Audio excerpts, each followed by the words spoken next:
Hello student, स्वागत है आपको एक बार फिर से आपके अपने यूट्यूब चैनल रस्तोगी कोचिंग में। तो आज के इस वीडियो में क्लास 12 के भौतिक विज्ञान अभ्यास 8 में आज हम लोग पढ़ेंगे वैद्युत चुम्बकीय तरंग का ग्राफी निरूपण क्या होता है, या मैक्सवेल का प्रकाश के संबंध में वैद्युत चुम्बकीय तरंग का ग्राफ निरूपण क्या होता है।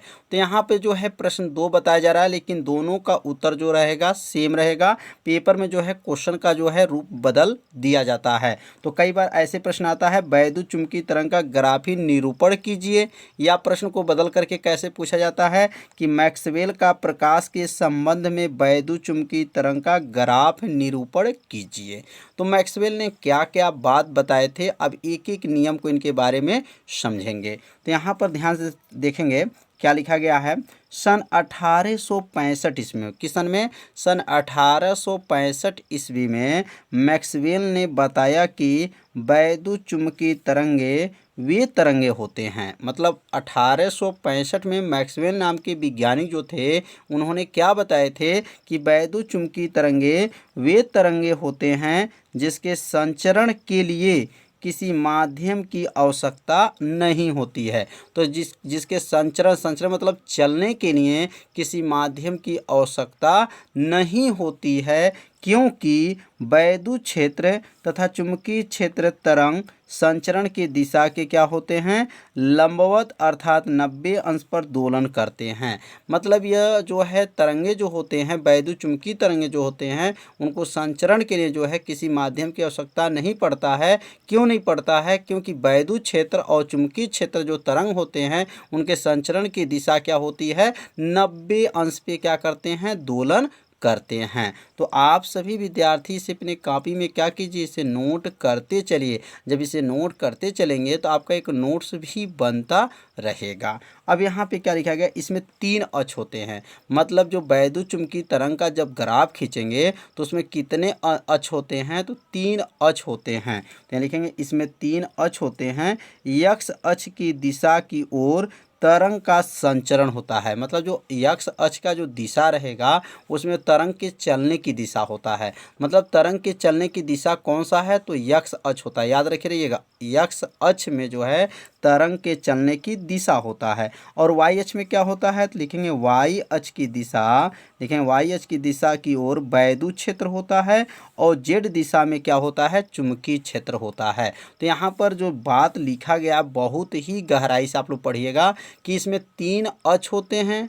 एक्स अक्ष जो होता है वह तरंग के संचरण की दिशा बताता है, और वाई अक्ष जो होता है वह वैद्युत क्षेत्र की दिशा बताता है, और जेड जो अक्ष होता है वह चुंबकीय क्षेत्र का दिशा को बताता है। तो इसे अपने कॉपी में क्या कीजिए, जरूर नोट कर लीजिए। इसे 2 बार पढ़िए, आपको क्या होगा? याद हो जाएगा।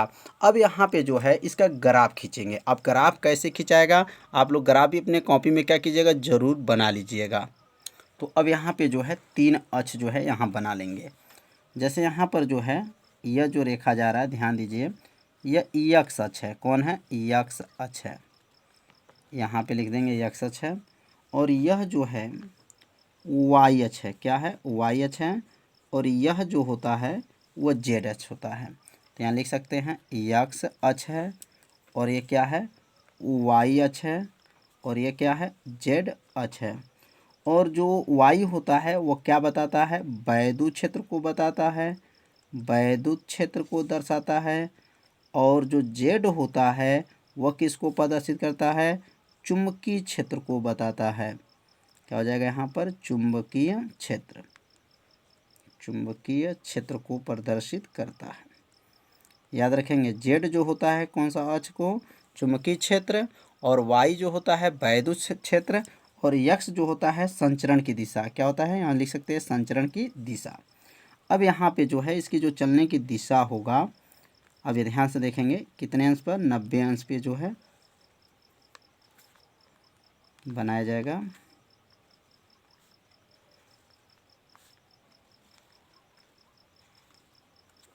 अब यहाँ पे देखिए, यहाँ से लेकर के जो हम लोग बनाएंगे 90 अंश पे, बहुत आसान है, बस थोड़ा सा आपको ध्यान देना है। आप लोग को क्या होगा समझ में आ जाएगा। ये देखिए 90 अंश पर है और यहाँ पे जो है नीचे देखेंगे 90 अंश पे है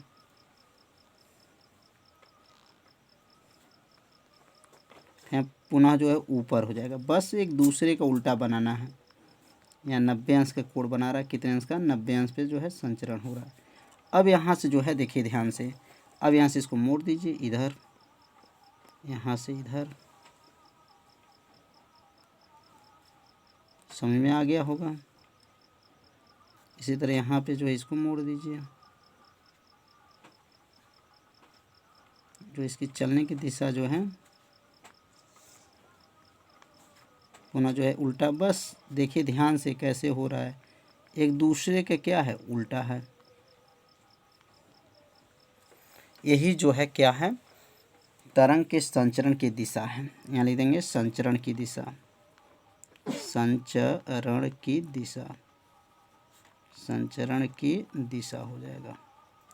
तो यहाँ ऊपर जो लिखा गया था क्या बताया गया था कि वैद्युत क्षेत्र और चुंबकीय क्षेत्र का जो तरंग संचरण की दिशा होता है वह लंबवत जो है दोलन करते हैं।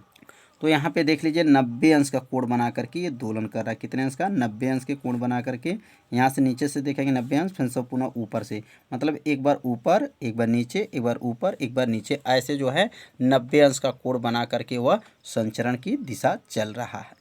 तो समझ में आ गया होगा। तो इसे ग्राफ को अपने कॉपी में क्या कीजिएगा ज़रूर खींच लीजिएगा। तो अब हम लोग अगला जो हम लोग पढ़ेंगे छोटा सा एक सूत्र का जो है निगमन है। तो सूत्र का निगमन भी आप लोग अच्छे से समझिएगा। जहां आपको समझ में नहीं आएगा वहां पर आप सभी विद्यार्थी जरूर कमेंट कीजिएगा। तो हेडिंग को नोट कर लीजिए।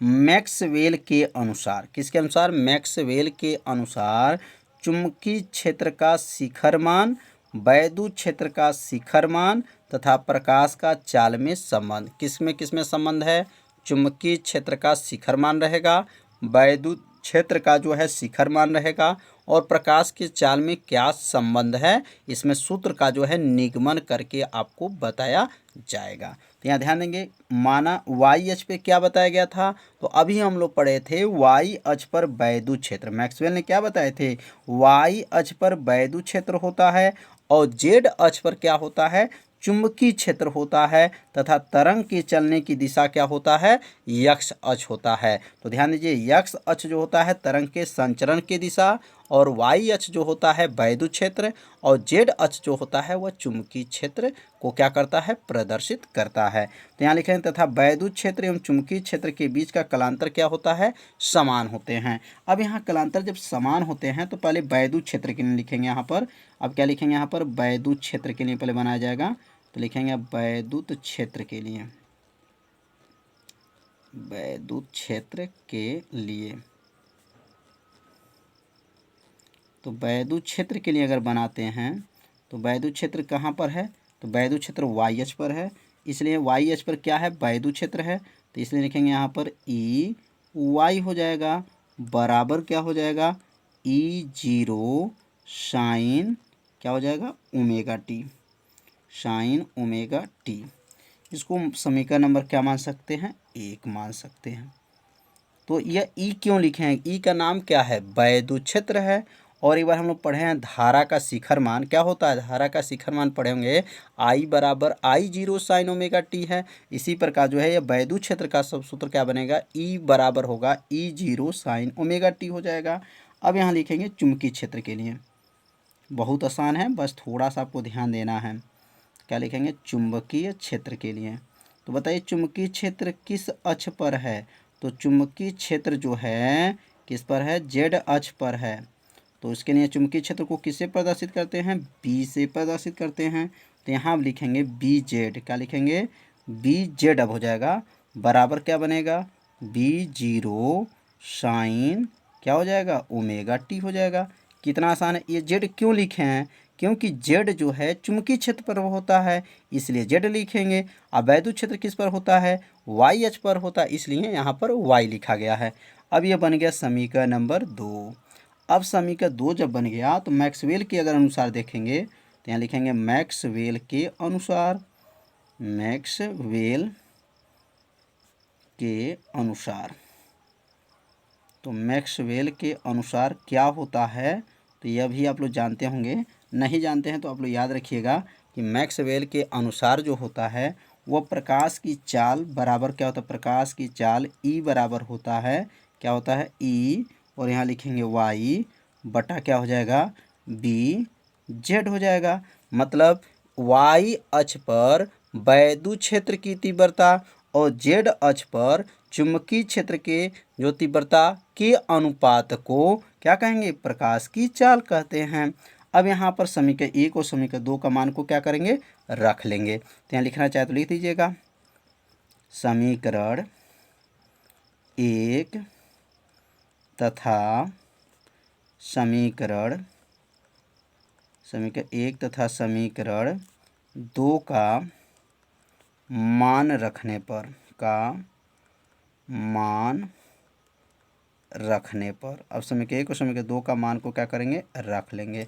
तो अब यहाँ समीकरण 1 और समीकरण 2 के मान यहाँ रखेंगे तो क्या बनेगा, तो बनेगा सी बराबर, अब ई वाई को हटा दीजिए, अब ई वाई के स्थान पे क्या लिखेंगे, अब क्या हो जाएगा ई 0 हो जाएगा, साइन हो जाएगा, और क्या हो जाएगा ओमेगा टी हो जाएगा, बटा हो जाएगा, और यहाँ बी जेड के जगह क्या लिखेंगे, बी 0 हो जाएगा, और क्या बनेगा साइन ओमेगा टी हो जाएगा।